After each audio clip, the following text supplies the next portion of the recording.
York میں Pakistani American کی رہنمائی۔ پاکستانی امریکن ایسوسی ایشن آف نیو یارک کا خاصہ ہے۔ پہنی امریکن پاکستانیوں کے باعزت اور باوقار مقام کے لیے کوشاں ہے۔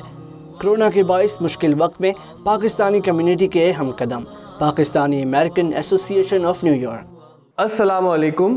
وائس آف ساؤتھ ایشیا کی رمضان ٹرانسمیشن کا سلسلہ جاری ہے۔ آج کے پروگرام میں ہم شہاب الدین سہروردی سے بات کریں گے ایک حدیث کے بارے میں کہ جسے حدیث جبرائیل کہا جاتا ہے۔ یہ بہت مشہور حدیث ہے۔ اس حدیث میں اسلام کیا ہے، ایمان کیا ہے، ان سوالات کے جوابات ہیں، اور اس کے ساتھ رسول اللہ صلی اللہ علیہ وسلم نے قیامت کی بھی کچھ نشانیاں بیان کی ہیں۔ شہاب، یہ فرمائیے گا کہ حدیث جبرائیل کیا ہے اور اس میں کن باتوں کا ذکر کیا گیا ہے؟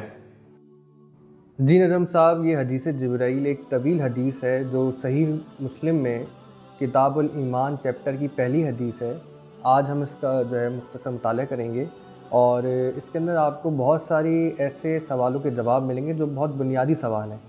مثلاً یہ کہ اسلام کیا ہے، ایمان کیا ہے، اور رسول اللہ صلی اللہ علیہ وسلم نے قیامت کے بارے میں بھی کچھ نشانیاں ارشاد فرمائیں۔ اس حوالے سے ہم اس حدیث کا مطالعہ کریں گے۔ حضرت عمر رضی اللہ تعالیٰ عنہ سے یہ روایت ہے، ایک دن ہم رسول اللہ صلی اللہ علیہ وآلہ وسلم کی خدمت میں حاضر تھے کہ اچانک ایک شخص ہمارے سامنے نمودار ہوا۔ اس کے کپڑے انتہائی سفید اور بال انتہائی سیاہ تھے۔ اس پر سفر کا کوئی اثر دکھائی نہ دیتا تھا، اور ہم میں سے کوئی اسے پہچانتا بھی نہیں تھا، حتیٰ کہ وہ آ کر نبی اکرم صلی اللہ علیہ وآلہ وسلم کے پاس بیٹھ گیا اور اپنے گھٹنے آپ کے گھٹنوں سے ملا دیے اور اپنے ہاتھ آپ صلی اللہ علیہ وآلہ وسلم کی رانوں پر رکھ دیے۔ تو یہ بتاتے ہیں کہ ایک دن کیا ہوا کہ صحابہ کرام کی مجلس موجود تھی، اور رسول اللہ صلی اللہ علیہ وآلہ وسلم اس کی سربراہی فرما رہے تھے، اور دین سے متعلق گفتگو ہو رہی تھی کہ ایک اچانک شخص آیا اور اسے کوئی پہچانتا بھی نہیں تھا صحابہ کرام میں سے۔ حالانکہ مدینہ جو ہے وہ بہت چھوٹا سا شہر ہے، لیکن پھر بھی وہاں کے لوگوں نے اس کو پہچانا نہیں کہ کوئی ایک شخص آیا ہے، اور مسافر بھی نہیں لگتا تھا، کیونکہ اگر بہت دور دراز سے آتا تو سفر کے کوئی آثار ہوتے، تھکاوٹ ہوتی، جو ہے وہ کچھ حلیے کے اندر سے اندازہ ہو جاتا کہ یہ مسافر ہے۔ لیکن وہ کہتے ہیں کہ ایسے کوئی بات نہیں تھی، بلکہ وہ جو ہے اچانک ہی ہمارے سامنے آیا، اور اس کے جو ہے وہ کپڑے بہت ہی سفید، اور سفر کے اندر سے جو شخص آتا ہے تو اس کے کپڑے تھوڑے میلے بھی ہوتے ہیں۔ تو کہنے لگے کہ نہیں بھائی، بالکل سفید کپڑے تھے، اور انتہائی جو ہے وہ بال اس کے سیاہ تھے، اور رسول اللہ صلی اللہ علیہ وآلہ وسلم کے بالکل سامنے آ کے وہ بیٹھ گیا، اور رسول اللہ صلی اللہ علیہ وآلہ وسلم کی رانوں یعنی ٹانگ مبارک پر اپنے ہاتھ رکھ دی، اور جیسے ایک شاگرد کسی استاد کے پاس آ کر علم حاصل کرتے ہیں ویسے آ کر وہ بیٹھ گئے۔ رسول اللہ صلی اللہ علیہ وسلم نے فرمایا سے انہوں نے پوچھا، کچھ سوالات انہوں نے پوچھے، اور سب سے پہلے انہوں نے کہا کہ آپ یہ بتائیے کہ اسلام کیا ہے، مجھے اسلام کے بارے میں آپ بتائیں۔ تو آپ صلی اللہ علیہ وآلہ وسلم نے فرمایا کہ اسلام یہ ہے کہ تم اس بات کی گواہی دو کہ اللہ تعالیٰ کے سوا کوئی عبادت کے لائق نہیں، اور محمد صلی اللہ علیہ وآلہ وسلم اللہ کے رسول ہیں۔ نماز کا اہتمام کرو، زکوٰۃ ادا کرو، رمضان کے روزے رکھو، اور اگر اللہ کے گھر تک راستہ طے کرنے کی استطاعت ہو تو اس کا حج کرو۔ تو رسول اللہ صلی اللہ علیہ وآلہ وسلم نے 5 باتیں ارشاد فرمائیں۔ پہلے تو یہ فرمایا کہ گواہی دو کہ اللہ تعالیٰ کے سوا کوئی معبود نہیں ہے، اور رسول اللہ صلی اللہ علیہ وآلہ وسلم اللہ تعالیٰ کے رسول ہیں۔ پھر فرمایا ہے کہ اسلام یہ ہے کہ تم ایمان لانے کے بعد نماز کا اہتمام کرو، 5 وقت نماز پڑھو، اللہ تعالیٰ کے حضور کھڑے ہو کر اللہ تعالیٰ کو یاد کرو۔ اور نماز کے بارے میں اللہ نے فرمایا اقیم الصلاۃ لذکری، کہ نماز اس لیے قائم کرو تاکہ مجھے یاد کر سکو، تو اللہ کو یاد کرنے کے لیے نماز قائم کی جاتی۔ پھر فرمایا کہ زکوٰۃ ادا کرو، لوگوں کا حق ادا کرو۔ پھر فرمایا ہے کہ روزہ رکھو، اور اگر کوئی شخص حج کرنے کی استطاعت رکھتا ہے، اتنا مال ہے اس کے پاس، اتنے وسائل ہیں کہ وہ حج کر سکتا ہے، تو وہ جا کر حج بھی ادا کرے۔ اب اس شخص نے جب یہ بات سنی تو کہا کہ آپ نے سچ فرمایا۔ تو حضرت عمر فرماتے ہیں کہ ہمیں اس پر تعجب ہوا کہ آپ سے پوچھتا بھی ہے اور خود ہی آپ کی تصدیق کرتے ہیں۔ مطلب سوال کیا کہ اسلام کیا ہے، رسول اللہ صلی اللہ علیہ وآلہ وسلم نے بتایا کہ اللہ کو ایک مانو، رسول اللہ صلی اللہ علیہ وآلہ وسلم کو آخری نبی مانو، رسول مانو، اور نماز کا اہتمام کرو، زکوٰۃ ادا کرو، حج کرو۔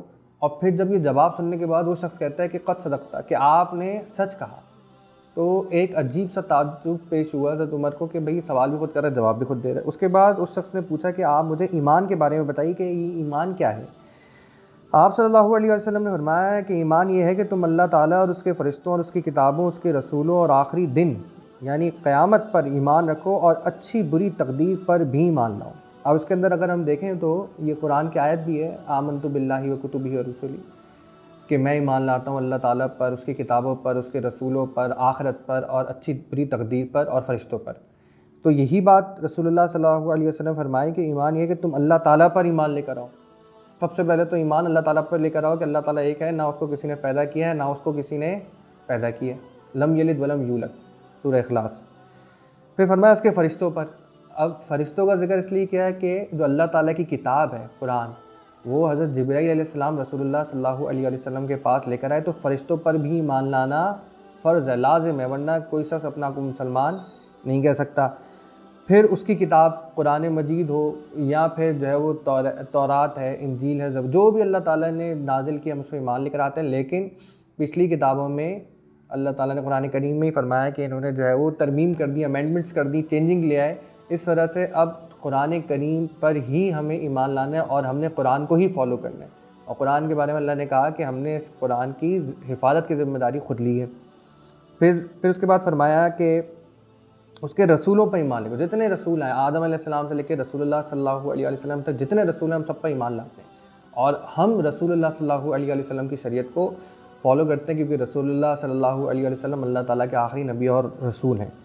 پھر فرمایا کہ آخری دن یعنی قیامت پر ایمان رکھو، یہ ایمان رکھو کہ تمہیں مرنے کے بعد دوبارہ زندہ ہونا ہے، یہی جسم ہوگا، یہی روح ہوگی، اور اس کے بعد اللہ تعالیٰ کے حضور پیش کرنا ہوگا، اور وہاں اللہ تعالیٰ نے فرمایا فَمَن يَعْمَلْ مِثْقَالَ ذَرَّةٍ خَيْرًا يَرَهُ وَمَن يَعْمَلْ مِثْقَالَ ذَرَّةٍ شَرًّا يَرَهُ، جس نے ذرہ برابر نیکی کی اس کو اس کا اجر ملے گا، جس نے ذرہ برابر برائی کی اس کو اس کا جو ہے وہ وبال ملے گا۔ تو اگر اللہ تعالیٰ نے وہاں حساب لے لیا تو ایک حدیث کے مطابق رسول اللہ صلی اللہ علیہ وسلم فرمایا کہ اگر تمہارا حساب ہوا تو تم ہلاک ہو جاؤ گے، تو اللہ تعالیٰ بغیر حساب و کتاب کے ہی مسلمانوں کو یہ دعا کرنی چاہیے کہ اللہ تعالیٰ ہماری بخشش فرما دے۔ بہرحال اللہ تعالیٰ نے یہ تو کہا ہے کہ حساب ہوگا قیامت کے دن، اور اس حساب کی جو ہے وہ سوچ لے کر ہی دنیا میں اپنا وقت گزاریں کہ جب بھی کوئی فیصلہ کرنا ہو تو یہ سوچ لیں کہ مرنے کے بعد اللہ کو جواب دینا ہوگا۔ پھر فرمایا کہ اچھی بری تقدیر پر بھی ایمان لے کر آؤ۔ تو اچھی بری تقدیر یہ اللہ تعالیٰ کی طرف سے ہے، اور یہ جو حدیث ہے اگر اس کا بیک گراؤنڈ ہم پڑھیں تو اس کے اندر بصرہ کے کچھ لوگوں نے تقدیر کا انکار کر دیا تھا، تو یحییٰ بن عامر جو ہے وہ تابعی حضرت عبداللہ بن عمر، حضرت عمر کے بیٹے سے ملنے کے لیے حج کے وقت جب آئے تو انہوں نے بتایا کہ بصرہ کے لوگوں نے تقدیر کا انکار کر دیا۔ تو پھر حضرت عبداللہ بن عمر نے یہ پوری روایت ان کو بتائی اور کہا کہ رسول اللہ صلی اللہ علیہ وسلم فرمایا تھا کہ اچھی بری تقدیر اللہ کی طرف سے، کوئی اچھا معاملہ ہو رہا ہے یہ بھی اللہ کی طرف سے، بری تقدیر اللہ کی طرف یہ بھی اللہ کا معاملہ ہے، لیکن اس کے اندر انسان کو کوشش کرنی چاہیے، نتیجہ نہیں نکالنا چاہیے۔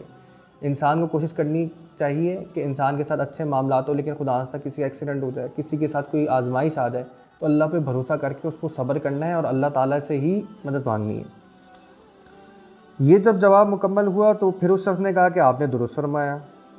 پھر اس نے کہا کہ مجھے احسان کے بارے میں بتائیے۔ آپ صلی اللہ علیہ وسلم نے فرمایا کہ احسان یہ ہے کہ تم اللہ تعالیٰ کی عبادت اس طرح کرو کہ گویا تم اسے دیکھ رہے ہو، اور اگر تم اس سے نہیں دیکھ رہے تو وہ تمہیں دیکھ رہے ہیں۔ تو یہ عبادت کرنے کا اصول یہ ہے کہ اگر آپ نماز پڑھ رہے ہیں تو آپ گمان کریں کہ آپ اللہ تعالیٰ کو دیکھ رہے ہیں، حالانکہ کوئی آنکھ اللہ کو نہیں دیکھ سکتی۔ قرآن میں اللہ نے فرمایا لا تدرک الابصار، لیکن ہمیں گمان یہ کرنا ہے کہ ہم جب عبادت کریں تو اللہ تعالیٰ کو دیکھ رہے ہیں، ورنہ وہ تو ہمیں دیکھ ہی رہے۔ تو نماز پڑھیں، زکوٰۃ دیں، روزہ رکھیں، حج کریں، اللہ کی راہ میں پیسہ خرچ کریں، کوئی بھی نیکی کرتے وقت یہی دھیان ہو کہ اللہ تعالیٰ ہمیں دیکھ رہا ہے۔ پھر اس کے بعد اس شخص نے کہا کہ آپ مجھے قیامت کے بارے میں بتائیے۔ آپ صلی اللہ علیہ وسلم فرمایا کہ جس سے اس قیامت کے بارے میں سوال کیا جا رہا ہے وہ پوچھنے والے سے زیادہ نہیں جانتا۔ تو اس شخص نے کہا کہ آپ مجھے اس کی علامات کے بارے میں بتائیے۔ آپ صلی اللہ علیہ وسلم نے 2 علامات کا اشارہ فرمایا۔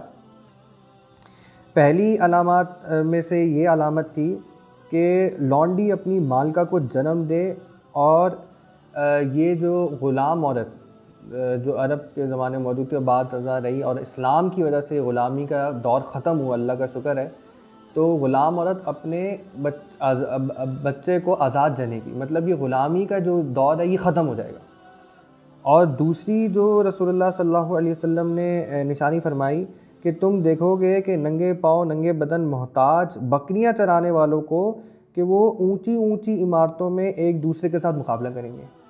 تو یہ جو عرب کے چرواہے تھے جن کے پاس کچھ بھی نہیں تھا، لیکن رسول اللہ نے فرمایا کہ ایک قرب قیامت تم دیکھو گے اونچی اونچی عمارتوں میں ایک دوسرے سے مقابلہ کریں گے۔ تو آج آپ دیکھیں تو سب سے اونچی عمارت دبئی کے اندر ہے۔ تو یہ عرب کے ممالک میں اونچی اونچی عمارت بنانے کا ایک ٹرینڈ چل پڑا ہے۔ تو وہ رسول اللہ صلی اللہ علیہ وسلم کی نشانی جو یہ اونچی اونچی عمارت والی تھی وہ بھی تقریباً پوری ہو چکی ہے۔ حضرت عمر رضی اللہ تعالیٰ عنہ نے کہا کہ پھر وہ سائل چلا گیا، میں کچھ دیر اسی عالم میں رہا۔ آپ صلی اللہ علیہ وسلم نے مجھ سے کہا، اے عمر تمہیں معلوم ہے کہ پوچھنے والا کون تھا؟ میں نے عرض کیا، اللہ کے رسول صلی اللہ علیہ وسلم آپ جانتے ہیں یا اللہ جانتا ہے؟ تو حضرت عمر کہتے ہیں کہ ابھی تک سمجھ میں نہیں آ رہی تھی بات کہ آخر شخص آیا کون تھا، اور اتنے اہم سوالات، اسلام کیا ہے، ایمان کیا ہے، احسان کیا ہے، قیامت کب آئے گی، اور ان جوابات کو سننے کے بعد وہ چلا گیا اٹھ کے۔ تو رسول اللہ صلی اللہ علیہ وسلم نے حضرت عمر کو مخاطب کر کے فرمایا ہے کہ آخر تم جانتے ہو کون تھا؟ میں نے کہا جی مجھے تو نہیں پتہ، یہ اللہ تعالیٰ اس کے رسول صلی اللہ علیہ وسلم جانتے ہیں۔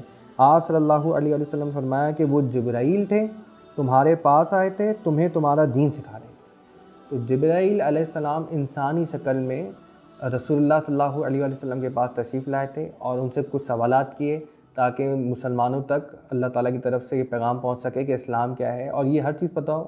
اسلام کیا ہے کہ اللہ تعالیٰ کو ایک مانے، رسول اللہ صلی اللہ علیہ وسلم کو رسول مانے، نماز کا اہتمام کریں، زکوٰۃ ادا کریں، روزہ رکھیں، حج کریں۔ ایمان کیا ہے؟ ایمان یہ ہے کہ ہم اللہ کی کتابوں پر، اس کے فرشتوں پر، اس کے رسولوں پر، آخرت پر، تقدیر پر ایمان لے کر آئیں۔ احسان کیا ہے کہ ہم جب بھی عبادت کریں تو گمان نہیں کریں کہ ہم اللہ کو دیکھ رہے ہیں، لیکن وہ تو ہمیں دیکھ ہی رہا ہے۔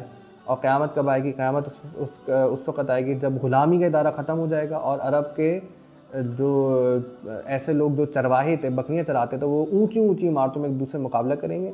تو یہ جبرائیل علیہ السلام، اور یہ حدیث جبرائیل بھی کہلاتی ہے، یہ آپ کو صحیح مسلم کے کتاب الایمان چیپٹر کے پہلی حدیث ہے، یہ آپ آسانی سے پڑھ سکتے ہیں۔ اللہ تعالیٰ ہمیں ہدایت عطا فرمائے۔ جی بہت شکریہ آپ کے وقت کا۔ ناظرین کرام، ہمیں چاہیے کہ ہم مطالعہ کرنے کی عادت ڈالیں، یعنی پڑھنے کی عادت ڈالیں۔ اگر ہمیں اللہ کے دین کو سمجھنا ہے تو ہمیں قرآن کریم کا بھی مطالعہ کرنا ہوگا، اور رسول اللہ صلی اللہ علیہ وآلہ وبارک وسلم کی کہی ہوئی باتوں کو بھی پڑھنا ہوگا، جسے ہم حدیث کہتے ہیں، جو آپ کے اعمال ہیں، افعال ہیں، جو رسول اللہ صلی اللہ علیہ وسلم نے کہا ہے، جو رسول اللہ صلی اللہ علیہ وسلم نے کر کے دکھایا ہے، جو آپ کے ایکٹس ہیں، ان کے بارے میں جو معلومات ہے وہ حدیث کی صورت میں مسلمانوں تک پہنچی ہے۔ تو حدیث اسلام کا بہت اہم رکن ہے۔